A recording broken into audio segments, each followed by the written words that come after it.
যে আওয়ামী লীগ আর গণতন্ত্র এটা কখনোই একসাথে যায় না, আগেও যায়নি, অর্থাৎ আওয়ামী লীগের জন্মের পরেও যায়নি, এবং এই বিগত ফ্যাসিবাদের সময় তো যায়নি, এই সেটাও যাবে না। এবং আমাদের অত্যন্ত কঠিন সময়গুলোতে সাংবাদিক বন্ধুরা আমাদের সঙ্গে ছিলেন। আমি কখনোই ভুলতে পারি না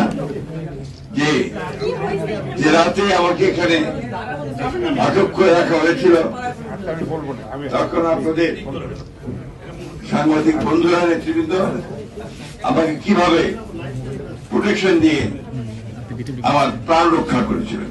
আমি কখনোই বলবো না যে বিভিন্ন সময় আমরা যখনই ফ্যাসিবাদের আক্রমণে আক্রান্ত হয়েছি তখন তারা কিভাবে ছুটে গিয়ে সেটা কাভার করে জনগণের সামনে তুলে ধরেছিলেন।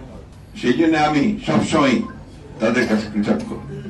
আমার দীর্ঘ এই রাজনীতি করা জীবনের থেকে আমি একটা জিনিস উপলব্ধি করেছি যে আওয়ামী লীগ আর গণতন্ত্র এটা কখনোই একসাথে যায় না, আগেও যায়নি, অর্থাৎ আওয়ামী লীগের জন্মের পরেও যায়নি, এবং